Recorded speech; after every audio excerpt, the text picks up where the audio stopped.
Bonjour à tous. Nous vous présentons aujourd'hui un traité intitulé La Trinité, un seul Dieu. Le nom du Père, du Fils et du Saint-Esprit, Matthieu 28, verset 19. Traité de 32 pages, publié par Bible et Publications chrétiennes. Nous lisons tout d'abord la quatrième de couverture. La Trinité, un seul Dieu. Simple réponse biblique sur divers thèmes.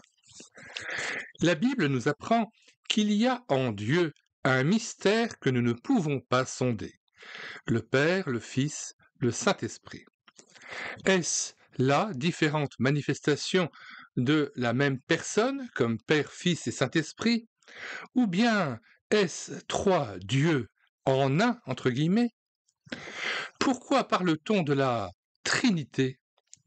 Si ce mot ne se trouve pas dans la Bible, cette petite brochure présente différents versets de l'Ancien et du Nouveau Testament qui révèlent ce que ce terme exprime. Un Dieu unique en trois personnes divines distinctes, agissant dans une unité parfaite. Notre esprit est incapable de pénétrer les profondeurs de leur relation, mais reçoit par la foi la révélation du Dieu Sauveur. Introduction. La question touchant la Trinité échappe à l'intelligence humaine la plus vaste et la plus haute. La Bible nous apprend bien des vérités précieuses touchant Dieu, ses perfections et son être. Mais ce n'est pas tout ce qu'elle nous révèle de lui. Il y a en Dieu un mystère que nous ne pouvons pas sonder. Le Père, le Fils, le Saint-Esprit. C'est le mystère des mystères connu de la déité seule. Est-ce là différentes manifestations de la même personne comme Père, Fils et Saint-Esprit, ou est-ce trois dieux en un? Pourquoi parle-t-on de la Trinité? Il est vrai que le mot Trinité ne figure pas dans la Bible. Il transcrit un mot latin qui veut dire trois en un ou triunité. Historiquement, le mot Trinité, utilisé par Tertullien à la fin du IIe siècle, ne trouva formellement place dans la théologie chrétienne qu'au IVe pour réfuter les erreurs portant atteinte aux personnes divines. C'est la doctrine de la foi chrétienne qui comporte trois points. Il y a un seul Dieu, le Père, le Fils et le Saint-Esprit sont chacun Dieu, et chacun est une personne distincte. Cependant, c'est une vérité incontournable révélée tout au long des Saintes Écritures. On objectera, puisque le mot Trinité ne se trouve pas dans les Saintes Écritures, comment peut-on accepter une telle doctrine? Notre but, ce n'est pas de vous convaincre, mais laissez Dieu vous convaincre de ce qu'il est à travers la révélation qu'il nous donne dans sa parole, la Bible. Le mot Trinité a simplement été utilisé pour formuler cette réalité que nous révèle la Bible sur l'unité des trois personnes divines pour former un seul Dieu. C'est un mystère qui nous est révélé quoique nous ne puissions pas le comprendre pleinement. Premièrement, lorsque vous prenez l'Ancien Testament, Dieu s'est révélé sous le nom de l'Éternel, le Tout-Puissant, le Très-Haut, le Seigneur. Dieu est aussi le Père d'Israël parce que c'est lui qui avait choisi et formé ce peuple pour lui-même. Deutéronome 32, verset 6. Ésaïe 64, verset 8. Dieu est aussi appelé Père comme ayant donné l'existence à tous les êtres, comme l'a dit l'apôtre Paul. Il y a un seul Dieu et Père de tous. Éphésiens 4, verset 6. 2. Dans les évangiles, nous voyons Dieu le Fils devenu homme sur la terre en relation avec le Père. Il est le Fils unique du Père qui est venu révéler le Père afin de donner la vie éternelle à quiconque croit. Jean 1, verset 12 à 18. Il est le Dieu véritable et la vie éternelle. 1 Jean 5, verset 20. 3. Dans les Actes des Apôtres, nous voyons Dieu, le Saint-Esprit, qui, après sa descente sur la terre, travaille pour former l'Église. Il est une personne distincte qui enseigne. Jean 14, verset 26, Jean 16, verset 13. Ananias a menti à l'Esprit Saint qui était dans l'assemblée, mais Pierre lui dit, « Ce n'est pas aux hommes que tu as menti, mais à Dieu. » Acte 5, versets 3 à 4. Il n'en demeure pas moins que les trois personnes divines ont travaillé de concert dans tous les temps. Le Seigneur a dit, « Mon Père travaille jusqu'à maintenant, et moi aussi, je travaille. » Jean 5, verset 17. Nous voyons ainsi que la parole divinement inspirée de Dieu nous présente l'action de Dieu à travers trois personnes divines distinctes, alors qu'elle nous révèle aussi qu'il n'y a qu'un seul Dieu. Toute écriture est inspirée de Dieu et utile pour enseigner, pour convaincre, pour corriger, pour instruire dans la justice. 2 Timothée 3,16. Cet enseignement dépasse notre entendement. 3 en 1. Nous touchons là au mystère de l'essence divine, le mystère des trois personnes divines distinctes dans une unité impliquant entre elles des relations dont notre esprit est incapable de pénétrer le secret. Cette incapacité de notre esprit humain est une barrière et une sauvegarde pour nos pensées concernant ce mystère qui nous confond.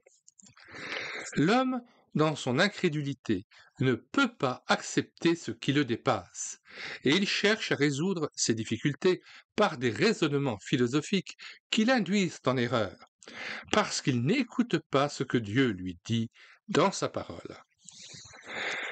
Même à des hommes religieux comme les Sadducéens, Jésus devait dire « Vous êtes dans l'erreur, vous ne connaissez pas les Écritures ni la puissance de Dieu. » Matthieu 22, verset 29. Mais cette sagesse que nous ne pouvons pas concevoir, Dieu nous l'a révélée par son esprit, et c'est l'esprit qui donne la capacité de la recevoir.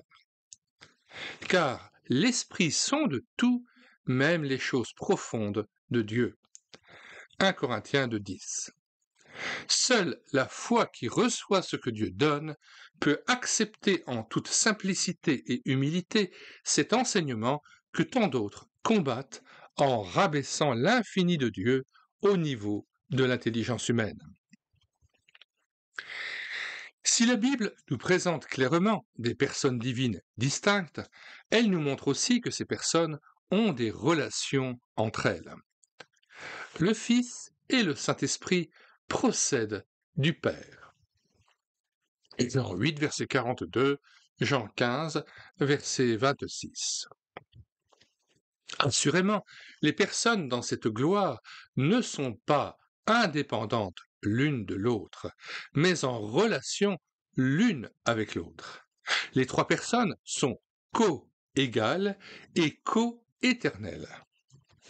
Chacune s'adresse à l'autre en disant « je » et « tu », tout en ayant pleinement et spécifiquement les attributs qui n'appartiennent qu'à Dieu seul. Dans le chapitre 17 de l'Évangile de Jean, le Fils parle à son Père. Il lui parle des siens comme de ceux que le Père lui a donnés. « Ces hommes que tu m'as donnés du monde, dit-il, ils étaient à toi, et tu me les as donnés, et ils ont gardé ta parole. Ils ont cru. » Il les remet à son tour à celui qui est puissant pour les garder du monde, en ce nom du Père en lequel lui-même les avait gardés. J'aimerais juste te faire une parenthèse pour signaler que dans la Bible, le nom signifie la personne. Nous sommes gardés dans la personne même du Père, dans son nom. Dans le nom de Jésus-Christ et dans la personne de Jésus-Christ. Dans l'Épître aux Hébreux, chapitre 10, nous voyons le conseil de Dieu, sa volonté, verset 10, le Fils se présentant pour l'accomplir, verset 9, et l'Esprit Saint y rendant témoignage, verset 15. Le Père veut, le Fils vivifie ce qu'il veut, l'Esprit distribue à chacun comme il veut, mais sa volonté n'est pas séparée de celle du Père et du Fils. Leurs desseins, leur but, leurs pensées sont un. Mais le Père, le Fils agissent d'une manière distincte dans la manifestation de ce dessein. Le Père envoie le Fils envoie l'Esprit, mais à sa venue, le Fils n'est pas séparé du Père. Il dit « Le Père qui demeure en moi, c'est lui qui fait les œuvres. » Jean 14, verset 10. Dieu n'est pas une personne qui joue trois rôles séparés. Ceci est une erreur appelée modalisme, puisque nous voyons les personnes divines se parler entre elles et agir en même temps. Il n'y a pas non plus trois dieux qui semblent être un, parce qu'ils agissent toujours ensemble. Ceci est l'erreur du trithéisme. Le théologien B.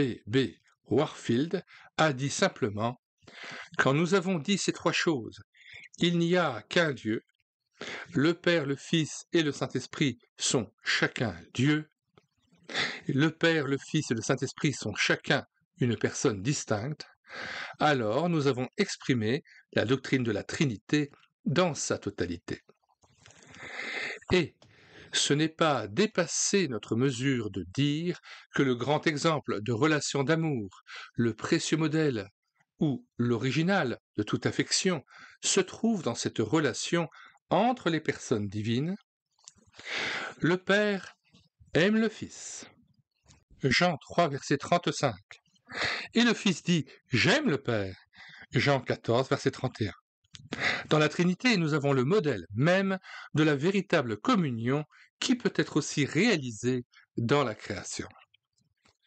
La Bible nous révèle aussi le mystère de l'union de personnes humaines. L'apôtre Paul, en parlant du mariage, a dit ceci.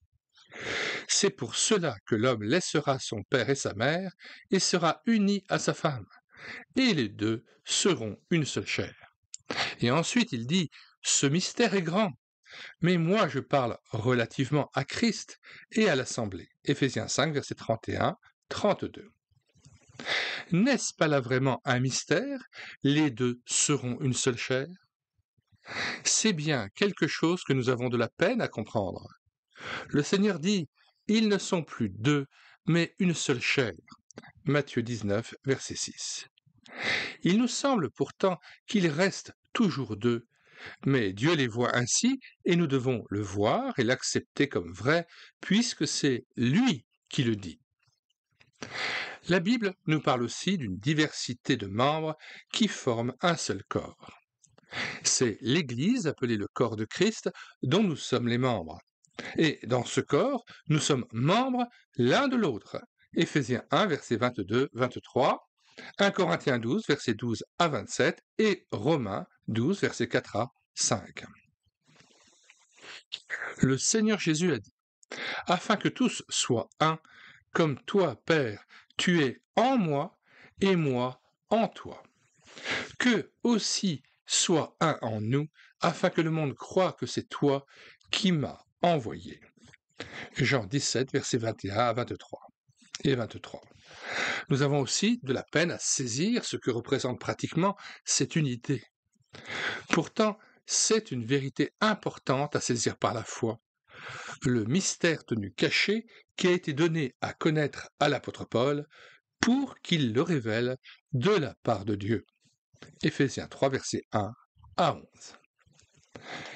Ainsi, la connaissance de l'union des personnes divines pour former un seul Dieu établit notre foi personnelle sur ce qu'est Dieu et en même temps nous enrichit d'une compréhension saine de l'unité du couple dans le mariage et de notre unité avec d'autres croyants, les vrais chrétiens, dans l'Église. À la table du Seigneur, nous réalisons cette communion que nous, qui sommes plusieurs, nous sommes un seul pain, un seul corps, car nous participons tous à un seul et même pain. 1 Corinthiens 10, verset 17. Regardons maintenant de plus près la façon dont cette doctrine nous est révélée dans la Bible. Premièrement, l'Ancien Testament. L'Ancien Testament affirme que Dieu est unique. Note 21, Deutéronome 6, versets 4 et 5. Ce qui reste vrai. Partout dans l'Écriture sainte, l'unité de Dieu est proclamée en contraste avec la pluralité des divinités païennes. Il y a un Dieu était la grande vérité écrite sur la bannière d'Israël, quand bien même Dieu, Elohim, en hébreu est au pluriel, la déité dans le sens absolu. Cependant, certains passages nous montrent aussi Dieu, sa parole et son esprit agissant ensemble. Nous lisons dans le livre de la Genèse, « Au commencement, Dieu créa les cieux et la terre. Et la terre était désolation et vide, et il y avait des ténèbres sur la face de l'abîme. Et l'Esprit de Dieu planait sur la face des eaux. Et Dieu dit, que la lumière soit, et la lumière fut. » Genèse 1, versets 1 à 3. Il suffit de lire attentivement ce passage à la lumière du Saint-Esprit pour voir que les trois personnes divines étaient présentes lors de la création. Dans le verset 1, nous voyons Dieu.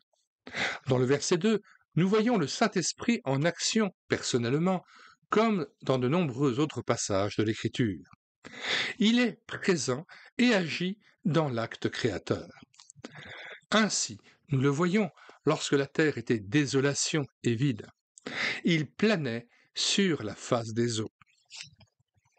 Dans le verset 3, nous voyons que Dieu a appelé toute chose à l'existence par sa parole. L'évangile de Jean présente le Seigneur comme le Fils de Dieu qui est dans le sein du Père éternellement. Il est appelé dans les premiers versets de cet évangile la parole. Au commencement était la parole, c'est-à-dire le Verbe. Ensuite, il est dit « et la parole était auprès de Dieu ». Il est donc dit explicitement que la parole qui était Dieu est aussi bien distincte de Dieu, puisqu'elle était au commencement auprès de Dieu, tout en étant elle-même Dieu. Il est ensuite ajouté « tout a été fait par elle, et sans elle, rien de ce qui existe n'a été fait ». Note 23. Jean 1, versets 1 à 3. Citons encore. C'est par lui que tout a été créé, ce qui est dans les cieux et ce qui est sur la terre, le visible et l'invisible, soit trône ou seigneurie, pouvoir ou autorité. Tout a été créé par lui et pour lui, et lui est avant toute chose, et tout subsiste par lui. Colossiens 1, versets 16 et 17. J'étais là, le Seigneur Jésus, quand Dieu disposait les cieux, quand il ordonnait le cercle qui circonscrit la face de l'abîme, quand il établissait les nuées en haut, quand il affermissait les sources des abîmes, quand il imposait son décret à la mer, afin que les eaux n'outrepassassent point son commandement, quand il décrétait les fondements de la terre. J'étais alors à côté de lui, son nourrisson, j'étais ses délices tous les jours. Note 25. Proverbe 8, versets 27 à 31. Tous ces versets nous montrent que le Seigneur Jésus est effectivement l'artisan de Dieu pour la création. Lire encore Hébreux 1, versets 1 à 12. C'est donc bien lui, le Verbe, la parole, qui est présent en Genèse 1, verset 3, lorsqu'il est écrit « Dieu dit ». Notons en passant que nulle part la Bible n'enseigne que Dieu est la parole, mais elle affirme l'inverse en Jean 1, verset 1, que la parole est Dieu. Ce qui n'enlève absolument rien à la divinité du Père qui est dans les cieux. Tous ces versets ne montrent-ils pas que le Fils de Dieu est bien distinct du Père? Il était dans le sein du Père, et quand bien même il s'est abaissé, en quittant le ciel de sa gloire, pour devenir un homme semblable à nous, il n'a cependant jamais cessé d'être dans le sein du Père. Car il a continué de manifester toutes les perfections divines dans son humanité. Par le mystère de l'incarnation, le Fils, qui était toujours le Fils du Père depuis l'éternité passée, est descendu pour nous faire connaître le cœur de Dieu rempli d'amour infini envers une créature déchue et rebelle, et de nous préparer des places pour une éternité future dans la maison de son Père. Telle est la volonté de son Père. Jean 6, versets 38 à 40, et Jean 14, versets 1 à 3. Nous lisons encore dans l'Ancien Testament. L'année de la mort du roi Osias, je vis le Seigneur assis sur un trône haut et élevé, et les pans de sa robe remplissaient le temple.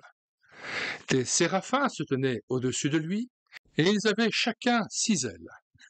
De 2, ils se couvraient la face, et de 2, ils se couvraient les pieds, et de 2, ils volaient.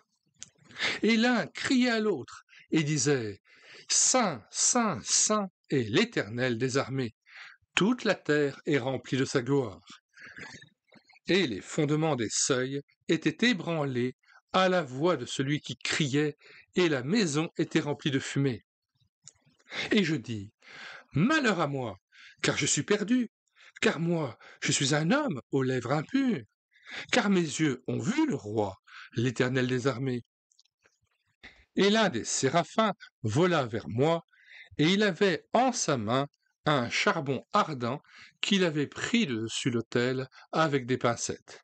Et il en toucha ma bouche, et dit, « Voici, ceci a touché tes lèvres, et ton iniquité est ôtée, et propitiation est faite pour ton péché. » Prenons le temps de lire l'action de propitiation. C'est l'action de se rendre une divinité propice, acte sacrificiel offert à un Dieu pour le rendre favorable en vue d'obtenir l'expiation, le pardon des péchés. En synonyme à propitiation, on peut avoir le mot immolation ou offrande. Pas de définition et retour au texte. Et j'entendis la voix du Seigneur qui disait, « Qui enverrai-je et qui ira pour nous ?» Et je dis, « Me voici, envoie-moi. » Et il dit, « Va et dis à ce peuple, en entendant vous entendrez, et vous ne comprendrez pas, et voyant vous verrez, et vous ne connaîtrez pas. Engraisse le cœur de ce peuple, et rend ses oreilles pesantes, et bouche ses yeux, de peur qu'ils ne voient des yeux, et n'entendent de ses oreilles, et ne comprennent de son cœur, et ne se convertissent, et qu'ils ne soient guéris. » Ésaïe 6, versets 1 à 10. Ce passage nous montre le Seigneur, le Roi, l'Éternel des armées, dont les séraphins proclament la sainteté et la gloire. Or, dans son évangile, l'apôtre Jean l'assimile à Jésus en disant, après avoir cité ce passage d'Ésaïe, « Ésaïe a dit cela parce qu'il a vu sa gloire et qu'il a parlé de lui. » Jean 12, verset 41. Dans les Actes, nous voyons que l'apôtre Paul attribue ces paroles prononcées par l'Éternel à l'Esprit Saint. L'Esprit Saint a bien parlé à nos pères par le moyen du prophète Ésaïe quand il déclarait « Va » Acte 28, verset 25. On peut aussi remarquer dans ce passage d'Ésaïe 6 la triple répétition du mot « Saint » par les séraphins à l'égard de l'Éternel, qui peut être une allusion aux 3 personnes divines. Mais dans l'Ancien Testament, Dieu ne s'était pas encore clairement révélé, et ce n'est que d'une manière voilée, sous-entendue, que nous découvrons les 3 personnes divines. Nous pouvons les découvrir maintenant parce que nous en avons la claire révélation dans le Nouveau Testament, mais pour les croyants de cette époque, c'était un mystère caché. Par exemple, nous les découvrons dans les relations de Dieu avec Israël. Je me rappellerai les bontés de l'Éternel. Certainement, ils sont mon peuple, des fils qui ne mentiront pas, et il est devenu leur sauveur. Dans toute leur détresse, ils n'ont pas été sans secours, et l'ange qui est devant sa face les a sauvés. Il les a lui-même rachetés dans son amour et sa miséricorde, et constamment il les a soutenus et portés aux anciens jours. Mais ils ont été rebelles, ils ont attristé son Esprit Saint, et il est devenu leur ennemi, il a combattu contre eux. Ésaïe 63, versets 7 à 10. Dans ces versets, nous voyons l'Éternel, l'Esprit Saint et le Seigneur, le Fils de Dieu, appelé l'ange de l'Éternel avec un grand A. Et il est même dit ici l'ange de la face de l'Éternel. Plusieurs passages de l'Ancien Testament, sous cette appellation de l'ange de l'Éternel, le désignent ainsi comme n'étant personne d'autre que l'Éternel lui-même.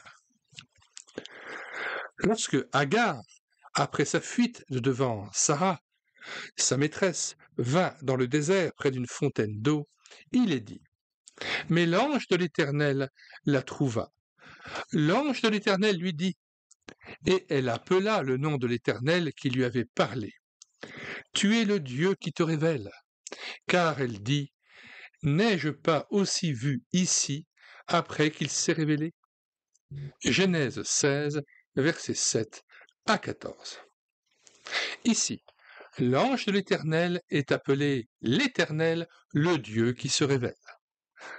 Ailleurs, nous voyons l'ange de l'Éternel se tenir devant l'Éternel comme une personne distincte de l'Éternel, tout en parlant comme l'Éternel lui-même.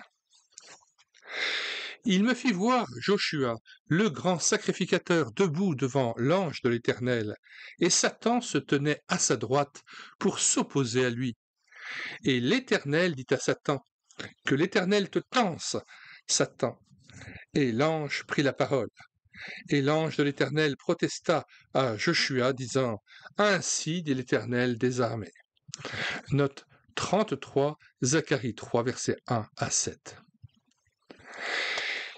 Qui était l'Éternel, l'ange de l'Éternel, l'Esprit de sa sainteté? C'était difficile à comprendre pour les Israélites de ce temps-là, car le mystère de la Trinité n'était pas encore pleinement révélé.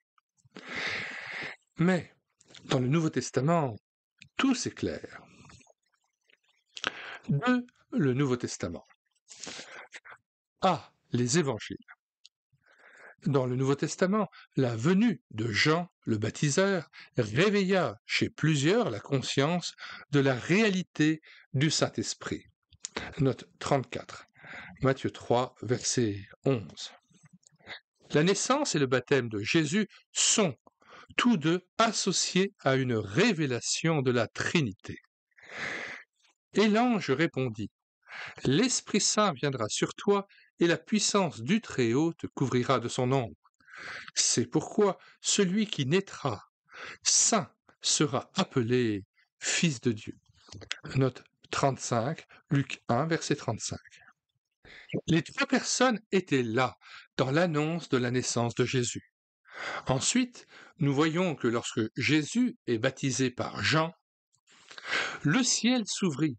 Alors l'Esprit Saint descendit sur lui, Jésus, sous une forme corporelle comme une colombe. Et il y eut une voix qui venait du ciel. « Tu es mon Fils bien-aimé, en toi j'ai trouvé mon plaisir. » Luc 3, 22. Les trois personnes se manifestent ensemble lors du baptême de Jésus-Christ. Lire aussi Matthieu 3, versets 16 à 17. Le Seigneur Jésus parlait du Père qui l'avait envoyé, de lui-même qui révélait le Père et de l'Esprit qui agissait avec le Père et le Fils. Leurs relations sont spécialement soulignées dans Jean 14, versets 7 à 23. Ce passage distingue les trois personnes et affirme leur unité. Les trois personnes demeurent dans le croyant véritable. Le Père, verset 23, le Fils, verset 18, et le Saint-Esprit, verset 17. Le dernier message de Jésus aux disciples était un baptême d'eau conféré dans le nom du Dieu unique, Dans le nom du Père, du Fils et du Saint-Esprit. Matthieu 28, verset 19. B. Les actes et les épîtres. Le reste du Nouveau Testament indique que l'enseignement de Jésus sur ce sujet était plus étendu que ce que rapportent les évangiles. Pierre rattache le phénomène de la Pentecôte à la Trinité. Il pouvait dire que Jésus, Dieu l'a ressuscité. Nous en sommes tous témoins. Ainsi, après avoir été exalté par la droite de Dieu et avoir reçu de la part du Père l'Esprit Saint promis, il a répandu ce que vous voyez et entendez. Acte 2, versets 32 à 33. Dieu le Père ressuscite Jésus son Fils, qui, après son exaltation et avoir reçu de la part du Père l'Esprit promis, lui répand sur les croyants. Paul évoque les dons de l'Esprit. Or, il y a diversité de dons de grâce, mais le même Esprit. Il y a diversité de services et le même Seigneur. Il y a diversité d'opérations, mais le même Dieu qui opère tout en tous. 1 Corinthiens 12, versets 4 à 6. Ces versets nous montrent que la distribution des dons spirituels se fait par les trois personnes divines. Paul mentionne les trois personnes divines de façon distincte. Que la grâce du Seigneur Jésus-Christ, l'amour de Dieu et la communion du Saint-Esprit soient avec vous tous. 2 Corinthiens 13, verset 13. Il y a un seul corps et un seul esprit, comme aussi vous avez été appelés pour une seule espérance de votre appel. Il y a un seul Seigneur, une seule foi, un seul baptême. Il y a un seul Dieu et Père de tous. Éphésiens 4, versets 4 à 6. L'apôtre Pierre également, élu selon la prescience de Dieu le Père, en sainteté de l'Esprit, pour l'obéissance et l'aspersion du sang de Jésus-Christ. 1 Pierre 1, verset 2.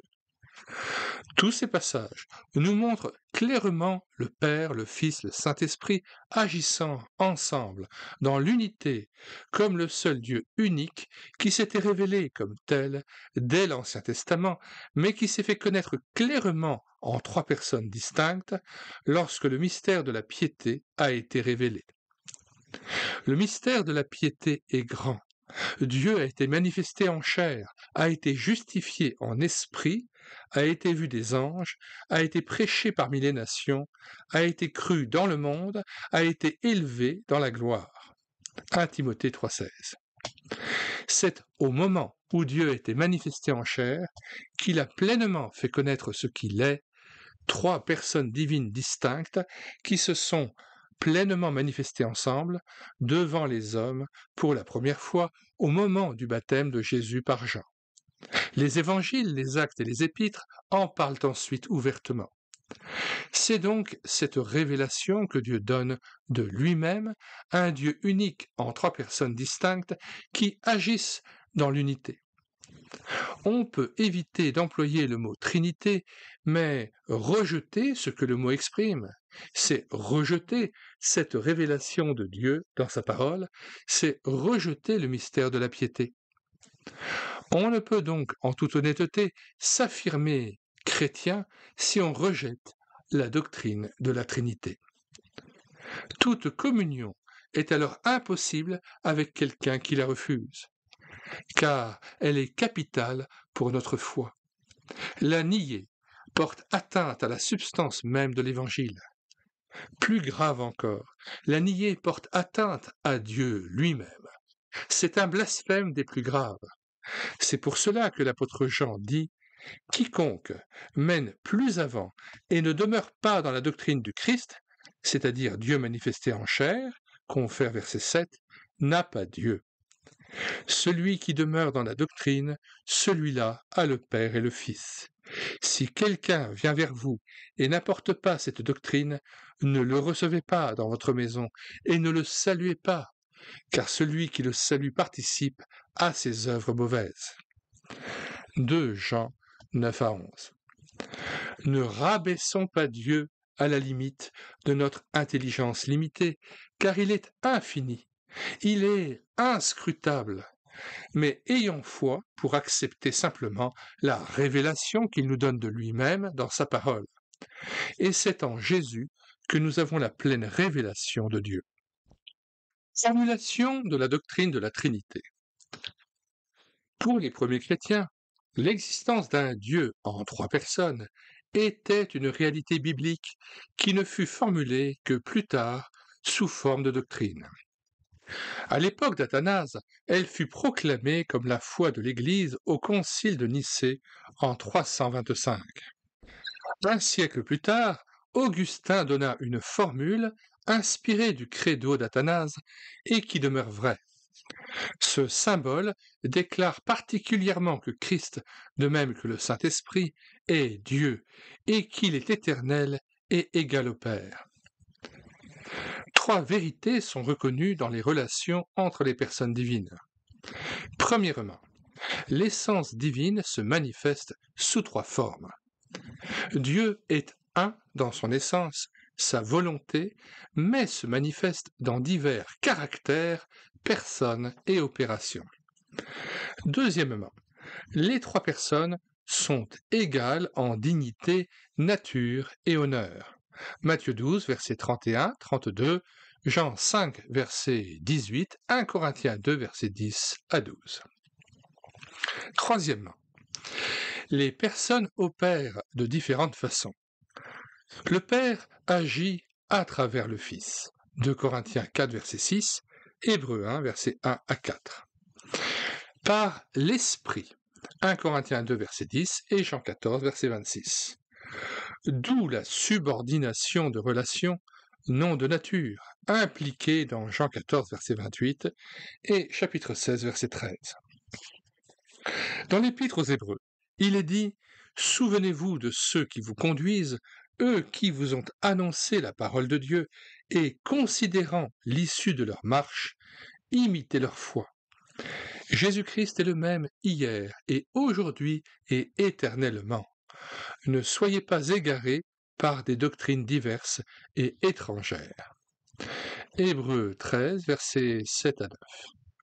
Ceux qui nous conduisent sont d'abord les apôtres et prophètes qui ont posé le fondement de l'Église. Jésus-Christ lui-même, qui est aussi appelé la pierre angulaire. Éphésiens 2, 20. Dans leurs écrits, les apôtres ont pleinement révélé la doctrine de la Trinité. Ces choses ont été gardées par ceux qui nous ont devancés dans la foi, et nous sommes exhortés à nous en souvenir parce qu'ils nous ont conduits. Il est juste que nous nous souvenions d'eux, car ils nous ont annoncé la parole de Dieu.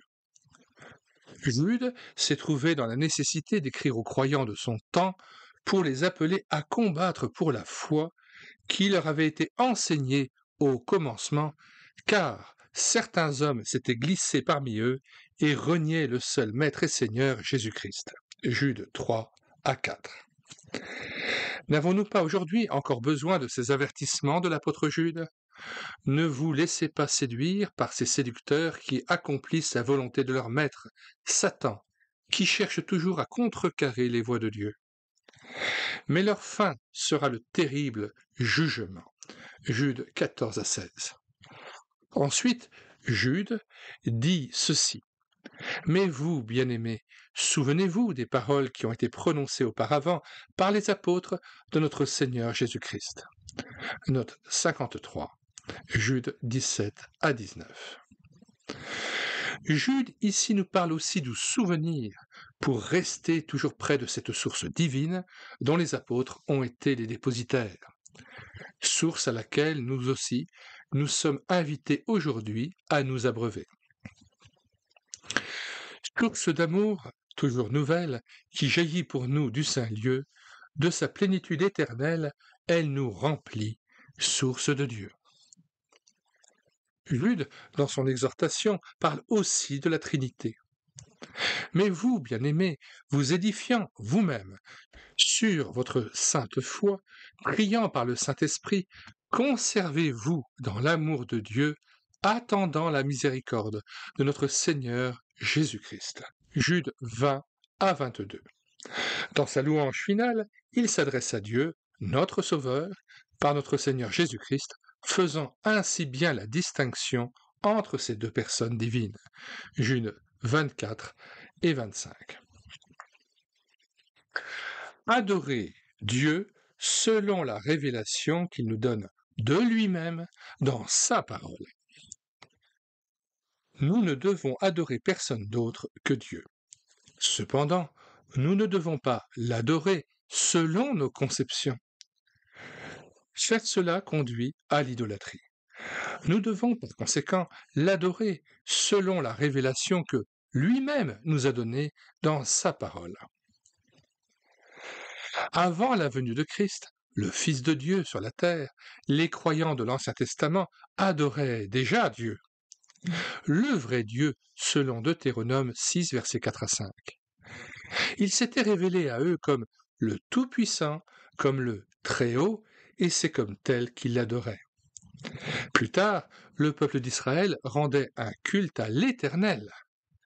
Après sa mort et sa résurrection, le Seigneur a chargé Marie de Magdala d'aller dire à ses disciples qu'une nouvelle relation est établie avec eux.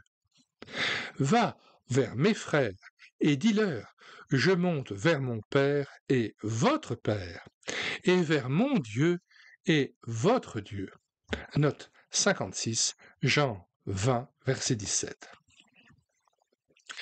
La pleine révélation de Dieu caractérise les bénédictions du christianisme, où Dieu est révélé comme Père par le Fils, où le Saint-Esprit nous est donné comme sceau de Dieu, par lequel Dieu reconnaît le croyant comme son enfant, et par lequel nous pouvons aussi connaître Dieu comme notre Père. À tous ceux qui l'ont reçu, Jésus, il leur a donné le droit, le pouvoir d'être enfants de Dieu. Note 57, Jean 1, verset 12. Nous avons reçu l'esprit d'adoption par lequel nous crions « Abba, Père !» L'Esprit lui-même rend témoignage avec notre esprit que nous sommes enfants de Dieu. Romains 8, versets 15 à 16. Personne n'a jamais vu Dieu. Le Fils unique, qui est dans le sein du Père, lui l'a fait connaître. Jean 1, verset 18. Le Fils est descendu pour nous faire connaître le Père, afin de former un peuple qui puisse l'adorer en esprit et en vérité, selon les désirs de son cœur. Jean 4, verset 23. Attention à qui l'on s'adresse. Les attributs de Dieu sont aussi ceux du Fils de Dieu et du Saint-Esprit. Les qualités que nous trouvons en Dieu, comme la sainteté, la justice, la pureté, l'amour, la bonté, etc., sont aussi celles du Seigneur Jésus et du Saint-Esprit. Les Écritures manifestent que le Fils et le Saint-Esprit sont égaux au Père en leur attribuant de telles qualités. Attributs, œuvres et adorations qui sont appropriés à Dieu seul. Ésaïe 6, versets 3 à 8, confère Jean 12, verset 41, Acte 28, 25, Jean 5, 20, Acte 5, 3 à 4, etc. Cependant, si nous voulons prier et adorer Dieu d'une manière spirituelle et intelligente, nous devons être au clair dans nos pensées. La Bible dit par exemple, Christ est mort pour nos péchés. 1 Corinthiens 15, verset 3. Mais elle ne dit jamais que Dieu est mort. L'affirmation « Dieu est mort » constitue un blasphème qu'il faut rejeter à tout jamais. Jésus est mort comme homme, et c'est pour pouvoir mourir qu'il a pris un corps d'homme, de chair et de sang, étant fait un peu moindre que les anges en devenant un homme. Hébreux 2, verset 9. Dieu est esprit et comme tel, il n'a pas de sang. La Bible dit « Le sang de Jésus, son Fils, nous purifie de tout péché ». 1 Jean 1, verset 7. À qui nous adressons-nous? Au Père ou au Fils? En nous adressant à Dieu notre Père dans la prière, nous lui rendons grâce d'avoir donné son Fils pour mourir à notre place. Nous remercions le Seigneur Jésus pour son sang précieux répandu à la croix. Mais ce serait une erreur de remercier Dieu d'avoir donné son sang pour nous. Le Seigneur Jésus étant Dieu, il reçoit l'adoration qui ne revient qu'à Dieu. Que tous honorent le Fils comme ils honorent le Père. Celui qui n'honore pas le Fils n'honore pas le Père qui l'a envoyé. Jean 5, verset 23. Sa naissance ici-bas a été annoncée et célébrée par des anges. Luc 2, versets 8 à 14. Que tous les anges de Dieu se prosternent devant lui. Hébreux 1, verset 6. Peu après, il a reçu l'adoration des mages. Matthieu 2, versets 2 et 11. Comme nous l'avons fait remarquer à plusieurs reprises pendant son ministère terrestre, le Seigneur a accepté l'adoration de ceux qui se sont prosternés devant lui. Matthieu 8, verset 2, chapitre 9, verset 18, chapitre 14, verset 33, chapitre 15, 25, chapitre 20, verset 20, etc. Le Seigneur Jésus a été adoré après sa résurrection par les femmes au sépulcre. Note 70, Matthieu 28, verset 9. Par les disciples réunis en Galilée. Matthieu 28, verset 16 à 47. Et encore par les 11 après son ascension. Luc 24, verset 52. Nulle part dans la Bible, nous ne trouvons d'exemple d'exhortation à adresser des prières ou des louanges au Saint-Esprit. Le Saint-Esprit est Dieu, mais la Bible enseigne que son rôle est différent de celui du Père et du Fils. C'est lui qui nous conduit dans la vérité. Jean 16, verset 13, et qui nous guide dans notre marche. Romains 8, verset 14, Galates 5, verset 25. Il est en nous, et nous sommes exhortés à prier par l'Esprit. Éphésiens 6, 18 et Jude 20. Il est donc clair que c'est l'œuvre du Saint-Esprit de nous conduire dans l'adoration plutôt que de recevoir notre adoration. L'Esprit nous est en aide dans notre faiblesse, car nous ne savons pas ce qu'il faut demander comme il convient. Mais l'Esprit lui-même intercède par des soupirs inexprimables. Romains 8, verset 26. C'est le Saint-Esprit qui nous apprend à mieux connaître Dieu, sa grandeur, sa grâce. C'est aussi l'Esprit qui nous fait voir les beautés du Seigneur Jésus et considérer les glorieux résultats de son œuvre rédemptrice. Le Seigneur a dit de lui, « Celui-là me glorifiera, car il prendra de ce qui est à moi et vous l'annoncera. » Note 77, Jean 16, verset 14. La Trinité est un divin mystère que nous ne pouvons ni sonder, ni expliquer, mais que nous pouvons simplement recevoir par la foi comme étant la révélation de Dieu à l'homme. Et comme l'a dit un serviteur de Dieu, je crains beaucoup le langage humain sur ce sujet. Mais j'affirme que la seule pleine révélation du seul vrai Dieu est sa révélation dans la Trinité. J.N. Darby. Dieu ne pouvait donner une pleine révélation de lui-même, et par conséquent sa révélation comme Père, que par le Fils qui est descendu ici-bas pour nous le révéler. Lui-même conçu par le Saint-Esprit, Jean 1, 18. Ainsi, le seul Dieu n'est pleinement révélé que comme Père, Fils et Saint-Esprit. Nos prières s'élèvent de la même manière. Par la médiation du Fils, nous avons accès auprès du Père par un seul Esprit. Éphésiens 2, 18. Devant une telle révélation, que pouvons-nous faire sinon nous prosterner et adorer? Heureux, toujours heureux, j'ai le Dieu fort pour Père, pour Sauveur Jésus-Christ, pour conseil l'Esprit Saint. Que peut ôter l'enfer, que peut donner la terre, à qui jouit du ciel et du Dieu juste et saint? En rapport avec ce sujet, on pourra lire avec intérêt les ouvrages suivants. La révélation progressive du nom de Dieu, G. André, 32 pages. La gloire du Père et du Fils, Henri Rossier, 24 pages. Le Fils de Dieu, J. G. Bellette, 174 pages. Le Saint-Esprit, H. L. Eichkop, 156 pages. En vente chez l'éditeur. Nous mettons, comme à l'ordinaire, dans les commentaires de cette vidéo, le lien de téléchargement gratuit de ce traité, ainsi que le lien vers d'autres ouvrages ou le lien d'autres playlists d'ouvrages que nous vous recommandons. Pour pouvoir profiter des 1500 ouvrages chrétiens dont nous avons assuré la réédition numérique, eh bien, rendez-vous sur le site internet médiathèquechrétienne.fr, site consacré à la réédition numérique des ouvrages chrétiens épuisés et non réédités. Sur la barre de recherche Google, vous écrivez médiathèquechrétienne.fr, tout attaché d'un seul tenant et sans accent. Arrivé sur le site, vous cliquez sur Livres à télécharger, puis vous faites une recherche par ordre alphabétique d'auteur. Sur cette chaîne YouTube, nous vous recommandons nos deux playlists, l'une intitulée Doctrine foi évangélique et l'autre intitulée Doctrine biblique théologie.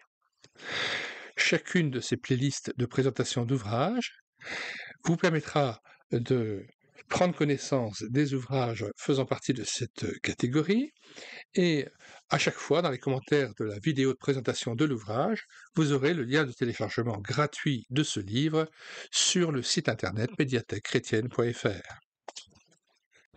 Nous aimerions terminer notre méditation, notre lecture, par la prière.